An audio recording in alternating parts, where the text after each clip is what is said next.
Hello, welcome to PTA financial. आज है 6 अप्रैल 2025 Sunday का दिन और आज रामनवमी भी है। तो रामनवमी की ढेर सारी बधाई और शुभकामनाएं। आइए देखते हैं, हम लोग मार्केट को जानने की कोशिश करते हैं और उसके लिए हम लोगों को थोड़ा सा अभी जो मार्केट में क्या चल रहा है को देखने की ज़रूरत है। तो उसके लिए यहाँ पे मैंने कुछ डेटा कलेक्ट किया है और यहाँ पे ये यूएस टैरिफ की बात हो रही है। ये सबके सामने होगा, लेकिन इसमें एक चीज़ आप देखेंगे कि ये पूरे लिस्ट में कहीं भी रशिया का नाम नहीं है। रशिया का नाम नहीं है। अब आप सोच सकते हैं क्यों? वो इसलिए कि ये जितने भी टैरिफ इम्पोज किए गए हैं ज़्यादातर उन कंट्रीज़ पे हैं जो थोड़े से कमज़ोर हैं या डेवलपिंग कंट्रीज़ हैं, जो ऑलरेडी डेवलप्ड है या जो सीधे सीधे यूएस को टक्कर दे रहा है, तो उससे यूएस बचने की कोशिश कर रहा है। अब रशिया में क्या है, रशिया को अगर परेशान करेंगे तो वो भी उनको उसी अंदाज में परेशान करने की कोशिश कर देगा, फिर उनकी हालत ख़राब हो जाएगी। तो ये वो रीज़न है, मुझे लगता है कि हाँ, इसके कारण उसको इससे साइड किया गया है। क्योंकि एट ए टाइम अगर पूरी दुनिया को दुश्मन बना लीजिएगा तो फिर बड़ा मुश्किल हो जाएगा। और ये दुनिया को तबाह नहीं कर रहे, वो खुद को तबाह कर रहे हैं। इकोनॉमिकली मैं बात कर रहा हूँ। अगर चाइना की बात करें तो चाइना वो सक्षम कंट्रीज़ है जो इनके जवाब में इन्होंने कुछ लगाया, वो भी 34% रिटेलिएशन बोल लीजिए या जवाबी कार्रवाई कह लीजिए, वो टैरिफ लगा दिया। प्लस साथ में ये भी कहा है कि हम आपके प्रोडक्ट की स्क्रूटनी करेंगे, यानी कि आप माल भेजिए, हम फिर जांच करेंगे, उसके बाद फिर फाइनल डिसाइड करेंगे कि हम उसे रखेंगे या वापस भेज देंगे। तो डैमेज कर सकता है। कुछ ऐसे ही ये है। और चाइना एक ऐसी डेवलपिंग कंट्री है जो ज़्यादातर आइटम वो खुद मैन्युफैक्चर करता है, और कुछ ऐसे ये हैं रिसोर्सेज हैं जो उनके यहाँ नहीं पाया जाता, उसके लिए वो मजबूरी है। अब इसके आगे एक और मैं बात करना चाहता हूँ, मैं पैंडेमिक की याद दिलाना चाहता हूँ। पैंडेमिक दो तरह का होता है सर। एक होता है नेचुरल पैंडेमिक, जिसके एग्जाम्पल में हम लोग कोविड देख सकते हैं, और ये जो है ना अभी जो हुआ है ये आर्टिफिशियल पैंडेमिक इसको कहा जा सकता है। कि इसको हम लोगों ने यानी इंसानों ने क्रिएट कर रखा है, ट्रम्प साहब ने किया हुआ है, और इसकी वजह से पूरी दुनिया चपेट में आई हुई है। दूसरी एक और बात है कि ये भी तो हो सकता है ना, आपने शॉर्ट सेलर का नाम सुन रखा होगा, जो भी इस फील्ड में है, तो ऐसा भी तो हो सकता है ना कि भाई मार्केट शॉर्ट सेलर को कमाना है, तो उन्होंने ऐसा कुछ चला। और ट्रम्प साहब ये कोई नहीं, सब लोग जानते हैं कि बहुत बड़ा बिजनेसमैन है। तो ये सब सारी देखिए हम लोग क्या हैं, हम लोग छोटे छोटे ट्रेडर हैं, तो हम लोगों को वो हर बातें पे, मैं किसी को ये नहीं कह रहा हूँ कि ये किए ही होंगे, लेकिन हम लोगों को हर तरह से सतर्क रहने की ज़रूरत होती है। तो ये भी एक पहलू हो सकता है शॉर्ट सेलिंग का, कि शॉर्ट सेलिंग करके पैसा कमा लो, बाकी लोग भाड़ में जाएं। तो आज जो हम लोग स्टडी करेंगे ना, तो थोड़े से दूसरे अंदाज में, यानी कि आज हम लोग डाउ जोन्स नैस्डैक भी स्टडी करेंगे। ठीक है, तो Nifty, of course Nifty bank Nifty study करेंगे, लेकिन उसके साथ साथ डाउ जोन्स और नैस्डैक भी करेंगे, देखने की कोशिश करेंगे कि हाँ आखिर वहां पे क्या चल रहा है। तो सबसे पहले हम लोग आ जाते हैं डाउ जोन्स में। ठीक है, डाउ जोन्स, और डाउ जोन्स में अगर आप देखेंगे, मैंने यहाँ पे डेली टाइम फ्रेम लगा रखा है और दो मूविंग एवरेज यूज किया है।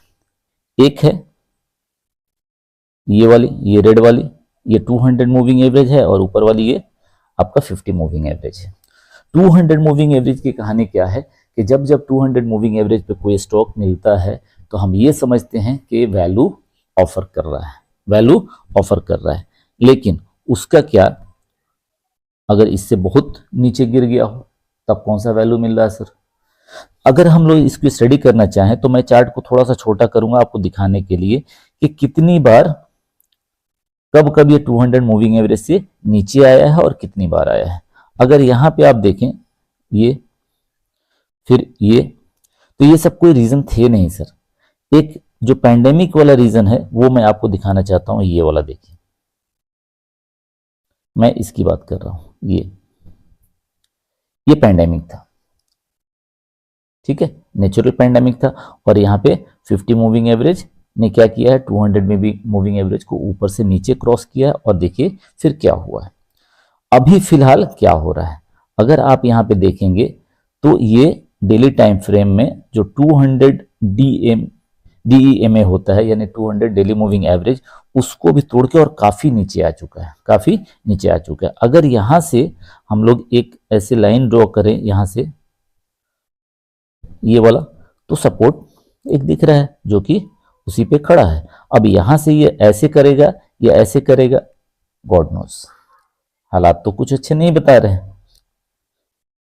अब इसी को चूंकि एनालिसिस कर रहे हैं तो हम लोग सिर्फ एक टाइम फ्रेम में नहीं छोड़ेंगे, हम लोग थोड़ा सा वीकली भी चल के देखते हैं कि वीकली टाइम फ्रेम में ये क्या कह रहा है। अब आपके सामने पिक्चर क्लियर है सर, आपके सामने ये पिक्चर क्लियर है कि ये 200 मूविंग एवरेज जो कि यहाँ पे प्लॉट है, ठीक है, यहाँ पे आता हुआ दिखाई दे रहा है। तो मैं इसको यहीं पे लाके कर दे रहा हूँ। ये कितना है सर, 36,500, और अभी फिलहाल क्या चल रहा है, 38,300 डाउ जोन्स चल रहा है। तो 36,500 यहाँ तक तो दिखाई दे रहा है, यहाँ तक तो दिखाई दे रहा है। वीकली टाइम फ्रेम में फिर हम चलेंगे, जरा देखते चलिएगा ये कहाँ कहाँ कैसे कैसे रिएक्ट किया है। ये देखिए, ये देखिए, यहाँ पे थोड़ा सा नीचे गया था, ये देखिए जब जब इसको आ रहा है तोड़ के निकल जा रहा है। बट अभी क्या हो रहा है वो भी देखेंगे। पैंडेमिक के टाइम में देखिए, यहाँ पे पैंडेमिक के टाइम में ये देखिए, ये पैंडेमिक है, सॉरी मैं कुछ ज्यादा ही पीछे चला गया भाई, ये पैंडेमिक है, ये वाला, ये देखिए, ये पैंडेमिक वो है, आया 2020 और फिर वहां से चला गया। अभी फिलहाल वहां तक तो आता दिखाई दे रहा है। अब यहाँ पे आने के बाद फिर क्या होगा, और ज्यादातर मतलब एनालिस्ट कह रहे हैं या मार्केट के जानकार कह रहे हैं कि ट्रम्प को अपने जो ये रेसिप्रोकल टैरिफ है इसको वापस ले लेना चाहिए, अदरवाइज पूरी दुनिया मतलब तबाह तो मैं नहीं वर्ड यूज कर सकता, लेकिन हाँ अच्छे खासे लॉस में चले गए हैं और अभी भी अच्छे खासे लॉस की संभावना बरकरार है। अब जरा हम लोग आते हैं नैस्डैक में, आईटी सेक्टर की बात की जाए। ये देखिए सर, करेंटली अभी क्या हो रहा है, थोड़ा सा मैं जूम करता हूं ताकि आपको समझ में। ये देखिए, ये अभी सिचुएशन चल रहा है। और यहां पे देखिएगा, यहां पे जो 50 मूविंग एवरेज है वो 200 DEMA को ऊपर से नीचे क्रॉस करने के लिए रेडी हो रहा है। अगर वो हो जाता है और तो कुछ अच्छा खासा डैमेज कर सकता है। अगर सपोर्ट की बात करें तो ये एक सपोर्ट लाइन है जहां पे अभी फिलहाल मार्केट खड़ा है। अब यहां से ये ऐसे या ऐसे क्या करेगा गॉड नोस, लेकिन ये नैस्डैक में क्या होता है, ज्यादातर आईटी सेक्टर्स के स्टॉक्स आते हैं। तो आईटी सेक्टर्स अभी बड़ी ही, पैंडेमिक में क्या था कि सभी सारे चीज बंद हो गए थे, बट वर्क फ्रॉम होम चल रहा था, उसमें आईटी सेक्टर की बूम थी। लेकिन इस बार का जो ये नेचुरल पैंडेमिक नहीं, आर्टिफिशियल पैंडेमिक जिसको हम लोग कह सकते हैं, आर्टिफिशियल पैंडेमिक में वो बात नहीं है, इस बार आईटी भी चपेटे में है। अगर हम लोग इधर आए, कहाँ गया 2020, ये रहा 2020, ये देखिएगा यही वो पैंडेमिक है। और ऐसे ही कुछ यहाँ पे अभी ये आर्टिफिशियल पैंडेमिक वाला, और यहां से अगर टूटता है ना बॉस तो फिर भयंकर तबाही स्पेशली आईटी सेक्टर में दिखाई दे रही है। अगर ये लाइन क्रॉस कर जाता है तो, यानी कि ये कहीं ऐसे जहां पे अभी है ये रेंज, अगर ये क्रॉस करता है तो बहुत ज़्यादा दिक्कत में पूरी दुनिया पड़ सकती है।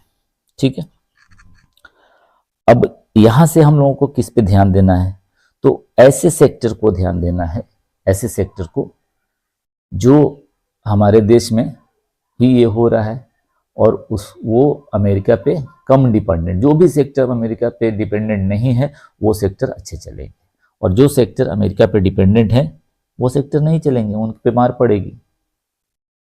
तो हम लोग क्या करेंगे कि पहले इसको नज़दीक को हम लोग जरा वीकली चार्ट में भी देख लें कि वीकली में क्या कह रहा है। अब देखिए यहाँ पे आपके सामने पिक्चर क्लियर हो रही है सर। 200 मूविंग एवरेज यानी कि ये वाला पॉइंट अभी भी यहाँ पे इंटेक्ट है। तो हम लोग एक काम करते हैं, यहाँ पे एक हॉरिजेंटल लाइन ड्रॉ कर लेते हैं ताकि ये 14,800, अभी 15,500 600 पे चल रहा है, 14,800 एक अल्टीमेट सपोर्ट माना जाता है। क्योंकि पिछली बार भी देखिए यहाँ पे ये वाला पॉइंट, ये सब क्लस्टर जो बने हुए हैं, ये क्लस्टर के ऊपर से फिर रुका था, वहां से वापस अच्छा खासा ये रैली किया। तो उम्मीद तो करते हैं कि हाँ भाई अच्छा खासा चले। और यहाँ से देखिए जब जब ये 200 मूविंग एवरेज डीएमए के आसपास आ रहा है तब तब क्या हो जा रहा है, तब तब ये बाउंस बैक कर रहा है। तो अभी 1,000 पॉइंट लगभग नीचे और आने की संभावना है as per the weekly moving average. ठीक है, वीकली मूविंग एवरेज के हिसाब से। अब आते हैं हम लोग निफ्टी पे। अब निफ्टी में क्या हो रहा है वो जरा हम लोग देखते हैं, और उसके बाद फिर पहले डेली मूविंग एवरेज देख लेते हैं और डेली एनालिसिस कर ले रहे हैं। और उसके बाद फिर ये जो पहले हम लोगों ने बात की थी आज से तकरीबन 2 हफ्ते पहले, कि यहाँ से ये वाली की बात की थी। ठीक है, तो उस वक्त हम लोगों ने बात की कि हाँ पैटर्न कंप्लीट करने जा सकता है। बट अभी क्या है कि सिचुएशन कुछ अलग है।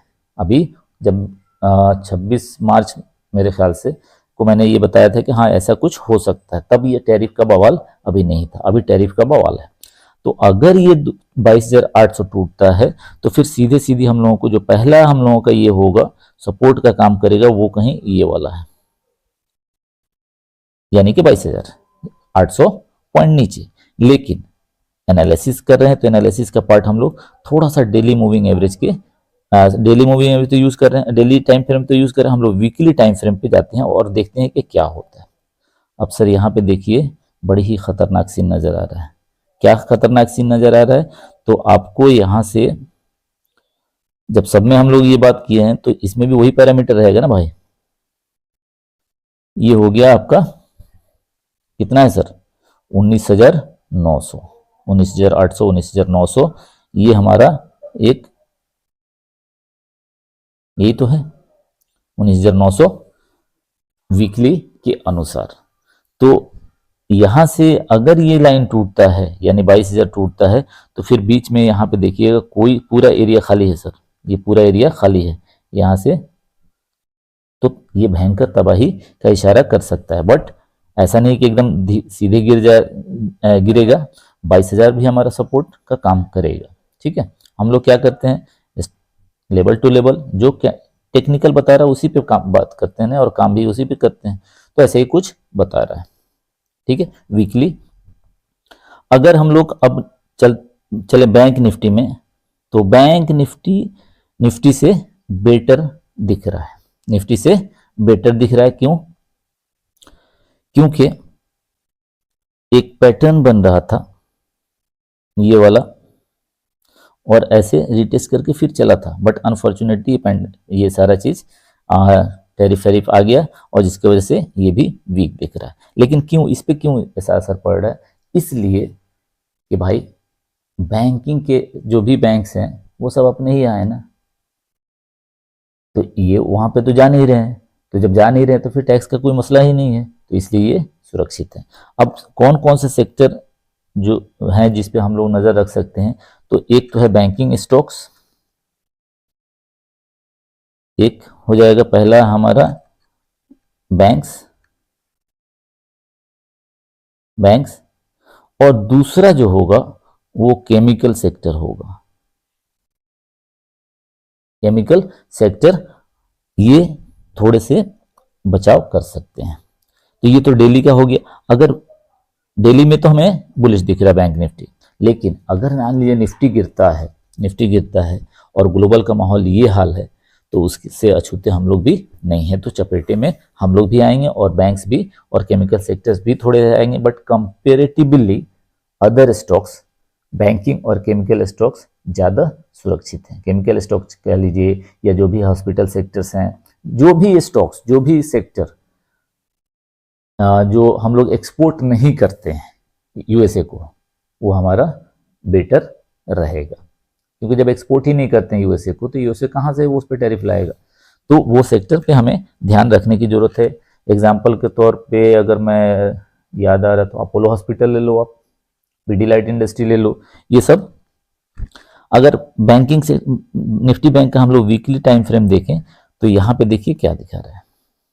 यहाँ पे अभी ये 50 वीकली मूविंग एवरेज से भी ऊपर है। ये देख रहे हैं, ये हमारा 50 वीकली मूविंग एवरेज, 200 तो यहाँ पे कहीं पे है, तो 50 वीकली मूविंग एवरेज से भी ऊपर है।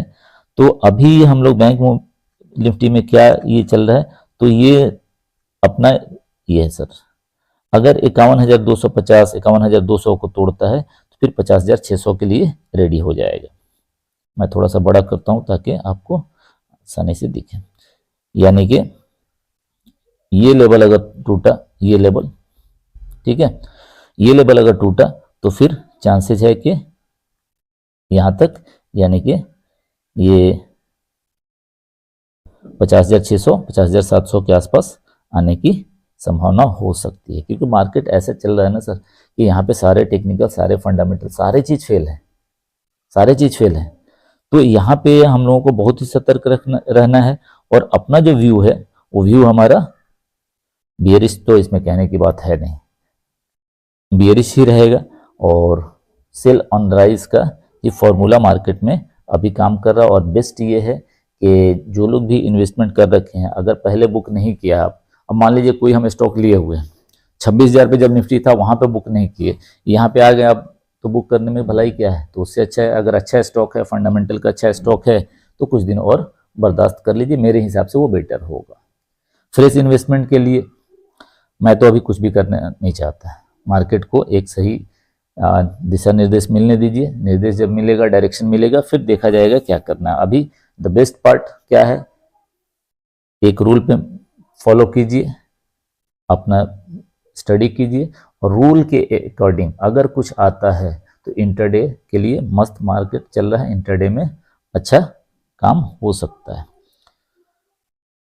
ये एक रहा वीकली स्टडी। उम्मीद करता हूँ कि पसंद आया होगा, और अगर पसंद आया हुआ तो लाइक और सब्सक्राइब करना ना भूलें। Thank you and good day.